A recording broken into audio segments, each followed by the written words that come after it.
Top quality और consistent performance के लिए सिर्फ सिल्वर पंप नाम याद रखना। विवेक श्रीवास्तव कि जैसे ही आप कहें कि भाई औरंगजेब एक खराब आदमी था, उसने जो किया हमारे देश के अंदर वो खराब था, तो एक धड़ा है लोगों का जो कहता है कि ये तो मुसलमानों के खिलाफ नफरत फैलाने की कोशिश कर रही है। आपको मैं एक और सोर्स से बताती हूँ, दो सोर्स तो आपने सुन लिए, अब एक और सोर्स है, ये एक सोवियत हिस्ट्री की बुक है।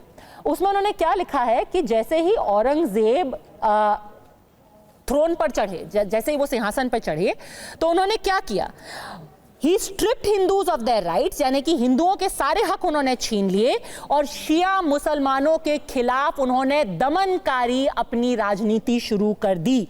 इन order to bring the life of the country in accordance with the precepts of Islam, इस्लाम के अंदर पूरे देश को लाने के लिए उन्होंने शिया जो फेस्टिवल्स थे उनके ऊपर बैन लगा दिया। यानी कि औरंगजेब ने सबसे पहली चीज क्या की, हिंदुओं का दमन किया और शिया के जितने भी फेस्टिवल थे उनको खत्म कर दिया। अब आप सुन लीजिए, तो क्या वो भी मुसलमान के खिलाफ थे?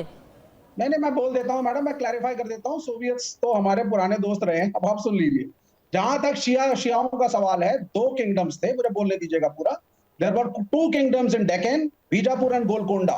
बीजापुर और दूसरी बात, जब शाहजहां जिंदा थे तो बेटों में उन्होंने जो तकसीम कर रखी थी रियासतें मैनेज करने के लिए एज जनरल्स, उसमें से जो डेक्कन का एरिया था वो औरंगजेब के पास था। जरा ये भी जो मैंने इतिहासकार साहब से कहा, उन्होंने उत्तर मुझे नहीं दिया। बीजापुर और गोलकोंडा दोनों रियासतें शिया रियासतें थी। They were inimical to Aurangzeb. It was a political fight, he had been fighting with them. जब वो एक यंगस्टर था, जब वो राजा बना, वो तब भी बीजापुर और गोलकोंडा से लड़ रहे थे और चाहते थे कि ये दोनों रियासतें यूनिफाइड इंडिया जो दिल्ली की सल्तनत है उसमें जुड़े, लेकिन वो सक्सेसफुल नहीं हो पा रहे। उन्होंने शियाओं को खत्म करने की कोशिश की कि नहीं की? बात में मैं आता हूं आपसे, जो मैंने आपको पहले कहा, देखिए राजा को ग्लोरीफाई मत करिए, राजा को विलन मत बनाइए, राजाओं को एनालाइज करिए। मुगल हमारी विरासत का हिस्सा है, इसको एक्सेप्ट करिए।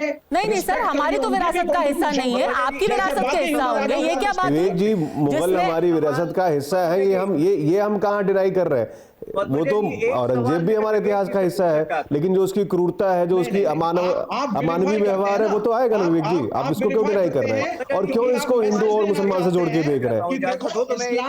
इस्लाम हिंदुओं के लिए हमेशा क्रूर रहा है। वहां पे आपको सावरकर का एथिज्म नहीं दिखता। मैं एक सवाल पूछूं क्या?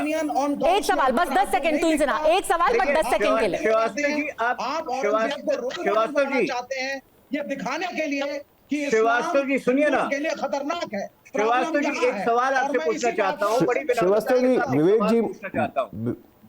26 दिसंबर क्या है? वीर बाल दिवस के रूप में पिछले 3 साल से मनाया जा रहा है। वीर बाल दिवस क्या है, आप बता सकते हैं?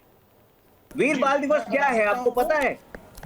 जो व्यक्ति 9 साल और 7 साल के जरोवर सिंह और फतेह सिंह की हत्या करता है, कम से कम उस व्यक्ति का गुणगान, उस व्यक्ति का महिमा मंडन आप इस शो पर कर रहे हैं। इसको इससे क्या मिलता है आपको? मैं नहीं कर रहा हूं वो व्यक्ति जो है जानवर प्रकृति का व्यक्ति था, कहिए कि वो व्यक्ति जो है, ठीक है। और ये आपका कहना बिल्कुल सही है सर कि बार बार इतिहास को कुरेदने से कुछ हासिल नहीं होता है। वही सवाल अबू आसिम आजमी जैसे लोगों से भी पूछना चाहिए कि बार बार कुछ लोगों का जिक्र करके वो क्या हासिल करना चाहते हैं, किस तरीके की राजनीति करना चाहते हैं, जवाब तो उनसे आना चाहिए।